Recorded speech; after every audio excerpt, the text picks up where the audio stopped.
दोस्तों, स्वागत है आपका हमारे YouTube चैनल में। दोस्तों, भगवद गीता, जिसे अक्सर गीता कहा जाता है, 700 श्लोकों वाला पवित्र हिंदू धर्मग्रंथ है जो भारतीय महाकाव्य महाभारत का हिस्सा है। यह अर्जुन और भगवान कृष्ण के बीच की बातचीत है, जो उनके सारथी हैं। ये पवित्र ग्रंथ अपनी गहन आध्यात्मिक गहराई के लिए प्रसिद्ध है और हिंदू दर्शन और भारतीय साहित्य में आधारशिला बन गया है। दोस्तों, गीता युद्ध के लिए तैयार होने के दौरान अर्जुन की नैतिक और दार्शनिक दुविधाओं को संबोधित करती है। यह एक धार्मिक ग्रंथ और आध्यात्मिक मार्गदर्शक है जो मनुष्यों के संघर्षों पर चर्चा करता है और गहन, बुद्धिमान अंतर्दृष्टि प्रदान करता है। गीता की शिक्षाएं कर्तव्य, धर्म, धार्मिकता, निस्वार्थता और वास्तविकता की प्रकृति जैसी आवश्यक अवधारणाओं के इर्द गिर्द घूमती हैं। दोस्तों, भगवद गीता अपने तात्कालिक सांस्कृतिक और धार्मिक संदर्भ से परे है और भारतीय समाज के विभिन्न पहलुओं पर इसका गहरा प्रभाव है। इसने दुनिया भर के कई नेताओं और विचारकों को प्रभावित किया है, जिनमें महात्मा गांधी भी शामिल हैं, जिन्होंने इसे आध्यात्मिक शब्दकोश माना। गीता का प्रभाव दर्शन, धर्मशास्त्र और मनोविज्ञान तक फैला हुआ है, जो संतुलित, नैतिक और नैतिक रूप से ईमानदार जीवन जीने का मार्गदर्शन करता है। दोस्तों, कर्तव्य, क्रिया, वैराग्य और आत्म साक्षात्कार पर इसकी शिक्षाएं मन की सकारात्मक और संतुलित स्थिति विकसित करने के लिए एक रूपरेखा प्रदान करती हैं। दोस्तों, शांति, सौम्यता, मौन, आत्मसंयम और पवित्रता, ये मन के अनुशासन हैं। दोस्तों, भगवद गीता आत्म साक्षात्कार और आंतरिक शांति की ओर यात्रा में गहन अंतर्दृष्टि प्रदान करती है। प्रत्येक उद्धरण गहरे दार्शनिक विचारों को दर्शाता है और आत्म जागरूकता और सकारात्मक मानसिकता को बढ़ावा देने के लिए व्यवहारिक मार्गदर्शन प्रदान करता है। नीचे आत्म साक्षात्कार और आंतरिक शांति से संबंधित सकारात्मक सोच पर 27 भगवद गीता उद्धरण दिए गए हैं। दोस्तों, श्री कृष्ण कहते हैं, जिसने अपने मन पर विजय पाली है, उसके लिए मन सबसे अच्छा मित्र है, लेकिन जो ऐसा करने में असफल रहा है, उसके लिए मन सबसे बड़ा शत्रु है। यह उद्धरण आंतरिक शांति के लिए अपने विचारों और भावनाओं पर नियंत्रण रखने के महत्व पर प्रकाश डालता है। दोस्तों, श्री कृष्ण कहते हैं, इंद्रियों से प्राप्त सुख प्रारंभ में अमृत के समान प्रतीत होता है, किंतु अंत में वह विष के समान कड़वा होता है। यहाँ गीता इंद्रियजन्य अस्थायी सुख की खोज के प्रति सावधान करती है तथा सुख के अधिक गहन, अधिक स्थायी स्रोत की वकालत करती है। दोस्तों, अपना मन अपने काम पर लगाओ, पर उसके प्रतिफल पर कभी मत लगाओ। परिणामों से अलगाव के मूल्य पर बल देते हुए यह उद्धरण पुरस्कार पर नहीं, बल्कि कार्य पर ध्यान केंद्रित करने की वकालत करता है। दोस्तों, जो कुछ भी मिलता है उससे संतुष्ट रहता है, आसक्ति रहित रहता है, कुछ न मिलने पर भी निराश नहीं होता, वही बुद्धिमान है। दोस्तों, संतोष और वैराग्य को शांतिपूर्ण मन के महत्वपूर्ण पहलू के रूप में रेखांकित किया गया है। दोस्तों, शांति, सौम्यता, मौन, आत्मसंयम और पवित्रता, ये मन के अनुशासन हैं। यह उद्धरण आंतरिक शांति प्राप्त करने के लिए मानसिक गुणों के विकास की बात करता है। दोस्तों, श्री कृष्ण कहते हैं, जैसे तेज हवा पानी पर चलती नाव को बहा ले जाती है, वैसे ही इंद्रियों की घूमती हुई दुनिया में से एक, जिस पर मन केंद्रित होता है, मनुष्य की बुद्धि को बहा ले जाती है। गीता अनियंत्रित इंद्रियों के खतरों के बारे में चेतावनी देती है जो व्यक्ति को ज्ञान से दूर ले जाती हैं। दोस्तों, जो व्यक्ति कर्म में अकर्म और अकर्म में कर्म देखता है, वह मनुष्यों में बुद्धिमान है। यह विरोधाभासी कथन सतही स्तर की गतिविधियों से परे गहरी वास्तविकताओं को देखने के लिए प्रोत्साहित करता है। दोस्तों, श्री कृष्ण कहते हैं, जब ध्यान में निपुणता आ जाती है, तो मन वायुहीन स्थान में दीपक की लौ की तरह अविचलित रहता है। गीता मन को स्थिर करने के लिए ध्यान के गुणों की प्रशंसा करती है। दोस्तों, जो संदेह करता है उसके लिए न तो ये लोक है, न परलोक है और न ही कोई सुख है। संदेह को आध्यात्मिक और मानसिक शांति में बाधा के रूप में देखा जाता है। दोस्तों, श्री कृष्ण कहते हैं, कोई व्यक्ति अपने मन के प्रयासों से ऊपर उठ सकता है या उसी तरह खुद को नीचे गिरा सकता है, क्योंकि हर व्यक्ति अपना दोस्त या दुश्मन खुद होता है। ये व्यक्ति की मानसिकता और जीवन को आकार देने में आत्म प्रयास और व्यक्तिगत जिम्मेदारी पर जोर देता है।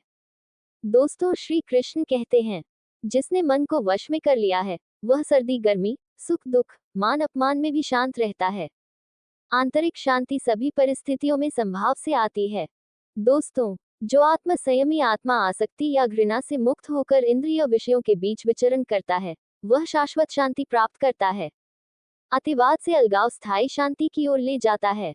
दोस्तों, श्री कृष्ण कहते हैं, क्रोध से मोह उत्पन्न होता है, मोह से मन भ्रमित होता है। मन के भ्रमित होने पर तर्क शक्ति नष्ट हो जाती है। नकारात्मक भावनाओं की श्रृंखला, प्रतिक्रिया और शांति पर उनके प्रभाव को यहाँ रेखांकित किया गया है।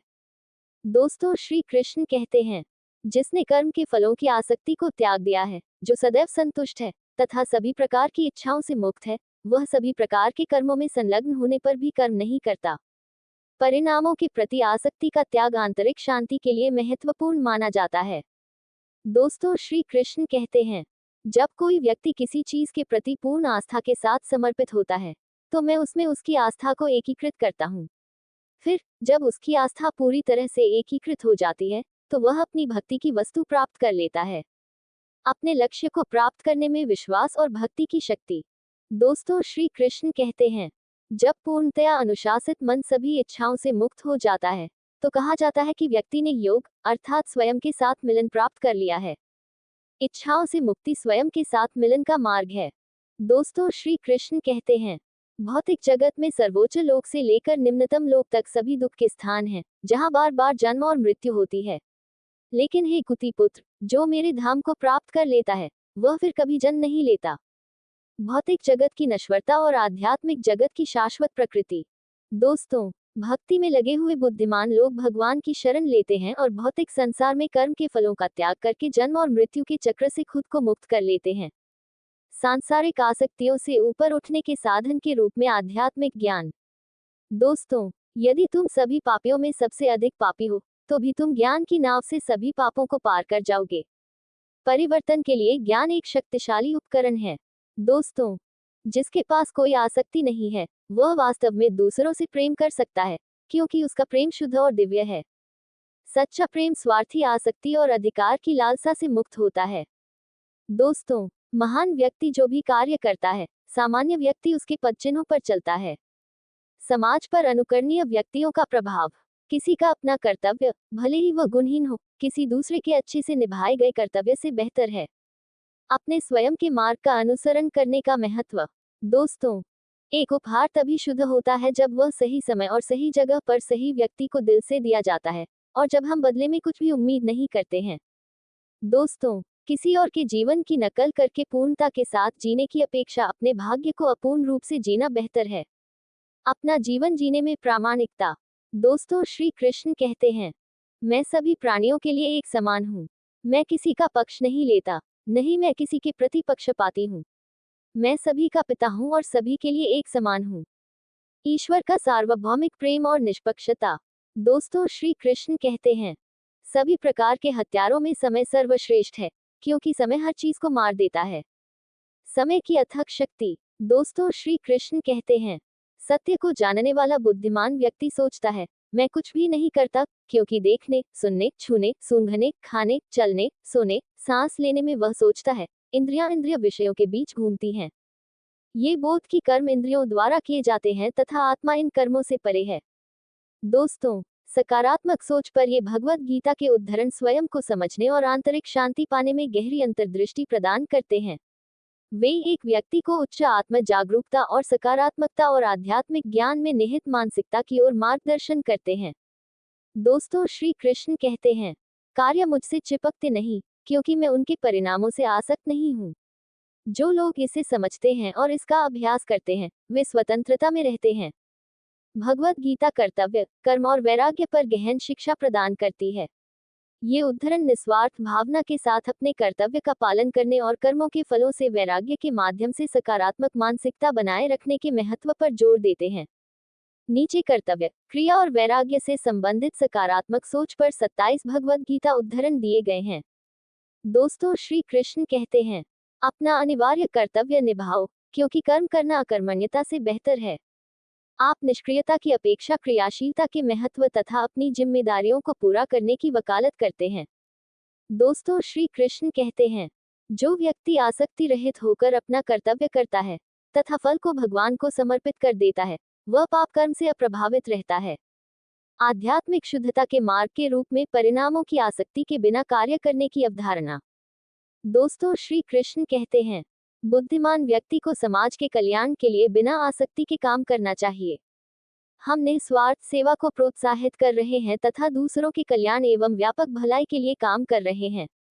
दोस्तों, आपको अपने निर्धारित कर्तव्यों का पालन करने का अधिकार है, लेकिन आप अपने कार्यों के फल के हकदार नहीं हैं। हम परिणामों से अलग होकर कर्तव्य के महत्व पर जोर दे रहे हैं। श्री कृष्ण अर्जुन से कहते हैं, हे कुंती पुत्र, तुम जो कुछ भी करते हो, जो कुछ भी खाते हो, जो कुछ भी अर्पण करते हो या दान करते हो, तथा जो भी तपस्या करते हो, उसे मुझे अर्पण करो। हम सभी कार्यों को उच्चतर उद्देश्य के प्रति समर्पित करने को प्रोत्साहित कर रहे हैं। जब तुम्हारी बुद्धि मोह के दलदल से ऊपर उठ जाएगी, तब तुम जो सुना जा चुका है और जो अभी सुना जाना है, उससे वैराग्य प्राप्त कर लोगे। भ्रम और भ्रांति से परे समझ की उच्चतर अवस्था की प्राप्ति। दोस्तों, श्री कृष्ण कहते हैं, कर्म मुझसे चिपकते नहीं, क्योंकि मैं उनके परिणामों से आसक्त नहीं हूँ। जो लोग इसे समझते हैं और इसका अभ्यास करते हैं, वे स्वतंत्रता में रहते हैं। कर्मों के परिणामों से विरक्ति के माध्यम से मुक्ति का विचार। दोस्तों, जिस प्रकार अज्ञानी लोग परिणामों की आसक्ति के साथ अपने कर्तव्यों का पालन करते हैं, उसी प्रकार विद्वान लोगों को भी लोगों को सही मार्ग पर लाने के लिए बिना आसक्ति के कार्य करना चाहिए। बुद्धिमान व्यक्ति की जिम्मेदारी उदाहरण प्रस्तुत करके नेतृत्व करना है। दोस्तों, श्री कृष्ण कहते हैं, आपका लक्ष्य सभी की भलाई होना चाहिए। फिर जीवन में अपने कार्य को सत्य के प्रति अधिक निष्ठा के साथ पूरा करें। स्वार्थी इच्छाओं या मानव स्वभाव की त्रुटियों के आगे झुकने से इनकार करें। सत्य और व्यापक भलाई के लिए समर्पित जीवन की वकालत करना। दोस्तों, श्री कृष्ण कहते हैं, जो एकत्व में स्थित है, वह यह अनुभव करता है कि मैं प्रत्येक प्राणी में हूँ। वह जहाँ कहीं भी जाता है, मुझ में ही रहता है। सार्वभौमिक एकता की समझ और सभी में दिव्यता को देखना। जो लोग अकर्म में कर्म और कर्म में अकर्म देखते हैं, वे ही मनुष्य जाति में सच्चे अर्थों में बुद्धिमान हैं। मानव के आध्यात्मिक संदर्भ में क्रिया और अक्रिया की गहन समझ। जो मनुष्य सुख और दुख से विचलित नहीं होता तथा दोनों में स्थिर रहता है, वह निश्चित रूप से मोक्ष का पात्र है। समता स्वतंत्रता का मार्ग है। दोस्तों, श्री कृष्ण कहते हैं, जो व्यक्ति स्वतंत्रता के नियमित सिद्धांतों का अभ्यास करके अपनी इंद्रियों को नियंत्रित कर सकता है, वह भगवान की पूर्ण दया प्राप्त कर सकता है और इस प्रकार सभी आसक्ति और द्वेष से मुक्त हो सकता है। आध्यात्मिक मुक्ति प्राप्त करने में आत्म नियंत्रण की भूमिका। दोस्तों, श्री कृष्ण कहते हैं, जिसने सम्मान पाया है, उसके लिए अपमान मृत्यु से भी बदतर है। सम्मान और अपमान की क्षणभंगुर प्रकृति। भक्ति योग के नियामक सिद्धांतों का अभ्यास करने का थोड़ा सा प्रयास भी व्यक्ति को सबसे खतरनाक प्रकार के भय से बचाता है। आध्यात्मिक अभ्यास की सुरक्षात्मक शक्ति। विष्णु के लिए यज्ञ के रूप में किया गया कार्य अवश्य किया जाना चाहिए, अन्यथा कार्य व्यक्ति को इस भौतिक संसार में बांध देता है। अच्छे कार्य करने की अवधारणा भौतिक उलझनों से बचने के लिए एक बलिदान है। जो लोग क्रोध और सभी भौतिक इच्छाओं से मुक्त हैं, जो आत्म साक्षात्कार प्राप्त कर चुके हैं, आत्मा अनुशासित हैं और पूर्णता के लिए निरंतर प्रयास करते रहते हैं, उन्हें निकट भविष्य में परम मोक्ष की प्राप्ति सुनिश्चित है। जो लोग अनुशासित और प्रबुद्ध हैं, उनके लिए आध्यात्मिक मुक्ति का आश्वासन। दोस्तों, श्री कृष्ण कहते हैं, भक्ति में लगा हुआ व्यक्ति इस जीवन में भी अच्छे और बुरे दोनों कर्मों से मुक्त हो जाता है। इसलिए योग के लिए प्रयास करो, जो सभी कर्मों की कला है। भक्ति सेवा की परिवर्तनकारी शक्ति। ड्यूटी, एक्शन और डिटैचमेंट पर। ऐसा कोई कर्म नहीं है जो मुझे प्रभावित करता हो, नहीं मैं कर्म के फल की आकांक्षा रखता हूँ। कर्म और वैराग्य पर दिव्य दृष्टिकोण, न कि केवल कर्म के लिए। जो अपने आप प्राप्त होने वाले लाभ से संतुष्ट रहता है, जो द्वैत से मुक्त है और ईर्ष्या नहीं करता, जो सफलता और असफलता दोनों में स्थिर रहता है, वह कर्म करते हुए भी कभी उलझता नहीं है। द्वंद्वों का सामना करते हुए जीवन जो कुछ भी लेकर आता है, उससे संतुष्ट रहने और ऐसे द्वंद्वों से अनासक्त रहने की स्थिति। योग कार्यों में कुशलता है। योग को कार्यों के कुशल निष्पादन के रूप में परिभाषित करना। अज्ञानी लोग अपने लाभ के लिए काम करते हैं। अर्जुन, बुद्धिमान लोग अपने बारे में सोचे बिना संसार के कल्याण के लिए काम करते हैं। बाह्य जगत के कल्याण के लिए स्वार्थपूर्ण कार्य की तुलना निस्वार्थ कार्य से करना। दोस्तों, श्री कृष्ण कहते हैं, कर्म से विरत रहने से कोई भी व्यक्ति कर्म से मुक्ति प्राप्त नहीं कर सकता, न ही केवल कर्म का परित्याग करने से कोई पूर्णता प्राप्त कर सकता है। आध्यात्मिक पूर्णता के स्पष्ट मार्ग पर कार्य करने की आवश्यकता। जो आसक्ति से रहित है, जो अच्छाई प्राप्त होने पर प्रसन्न नहीं होता और बुराई प्राप्त होने पर शोक नहीं करता, वह पूर्ण ज्ञान में दृढ़तापूर्वक स्थित है। समता की स्थिति वास्तविक ज्ञान का संकेत है। जो व्यक्ति कर्म के फलों के प्रति स्वार्थी आसक्ति से दूर रहता है और सदैव संतुष्ट रहता है तथा सभी प्रकार के उपक्रमों में संलग्न रहते हुए भी किसी पर निर्भर नहीं रहता है, ऐसा व्यक्ति, हे राजन, संन्यास आश्रम में स्थित कहा जाता है। कर्म में त्याग का आदर्श। किसी दूसरे के व्यवसाय को स्वीकार करके उसे पुनर्तः करने की अपेक्षा अपना स्वयं का व्यवसाय करना बेहतर है, भले ही वह पूर्ण रूप से किया जाए। अपने स्वयं के मार्ग और कर्तव्य का पालन करने का मूल्य। कर्मफलों का त्याग ध्यान से श्रेष्ठ है, ध्यान ज्ञान से श्रेष्ठ है तथा ज्ञान यज्ञों से श्रेष्ठ है। मुक्ति की ओर ले जाने वाली आध्यात्मिक प्रथाओं का पदानुक्रम। सकारात्मक सोच पर ये भगवत गीता के उद्धरण पुराने या नए तरीकों से अलग रहने और निस्वार्थ भाव से अपने कर्तव्य को निभाने के गहन महत्व पर जोर देते हैं। वे व्यक्तियों को सकारात्मक सोच की मानसिकता की ओर मार्गदर्शन करते हैं, जो इस समझ पर आधारित है कि सच्ची संतुष्टि निस्वार्थ कर्म और अपने प्रयासों के परिणामों के प्रति निष्पक्ष दृष्टिकोण से आती है। दोस्तों, श्री कृष्ण कहते हैं, जिसके पास बुद्धि और विवेक है वह सदैव शांत और संयमित रहता है। ऐसा व्यक्ति ही सच्चा ज्ञान रखता है। भगवत गीता में गहन उद्धरण आध्यात्मिक ज्ञान और आत्मज्ञान के मार्ग को खूबसूरती से व्यक्त करते हैं। ये शिक्षाएं हमें आध्यात्मिक जागृति की ओर ले जाती हैं और संतुलित और सकारात्मक मानसिकता विकसित करने में महत्वपूर्ण योगदान देती हैं। दोस्तों, श्री कृष्ण कहते हैं, जिसके पास बुद्धि और विवेक है वह हमेशा शांत और संयमित रहता है। ऐसा व्यक्ति ही सच्चा ज्ञान रखता है। हम शांति और समझदारी की स्थिति प्राप्त करने में बुद्धि और विवेक के महत्व पर प्रकाश डाल रहे हैं। दोस्तों, श्री कृष्ण कहते हैं, सच्चे बुद्धिमान लोग न तो जीवितों के लिए शोक करते हैं, न ही मृतकों के लिए। सामान्य भावनात्मक प्रतिक्रियाओं से परे जाकर जीवन और मृत्यु की गहरी समझ पर जोर देना। दोस्तों, श्री कृष्ण कहते हैं, इस संसार में ज्ञान के समान पवित्र करने वाली कोई वस्तु नहीं है। जिसने कर्मयोग के दीर्घकालीन अभ्यास से हृदय की पवित्रता प्राप्त कर ली है, उसे समय के साथ अपने भीतर सत्य का प्रकाश स्वतः ही दिखाई देने लगता है। ज्ञान की शुद्धिकरण शक्ति, इसके दीर्घकालिक अभ्यास तथा समय के साथ आंतरिक सत्य को प्रकट करने में इसकी भूमिका का वर्णन। दोस्तों, श्री कृष्ण कहते हैं, जब आप आसक्ति और द्वेष से मुक्त होकर इंद्रियों की दुनिया में विचरण करते हैं, तो वहां शांति आती है, जिसमें सभी दुख समाप्त हो जाते हैं और आप आत्मज्ञान में रहते हैं। इंद्रियजन्य संसार से विरक्ति के माध्यम से शांति की प्राप्ति आत्म साक्षात्कार की ओर ले जाती है।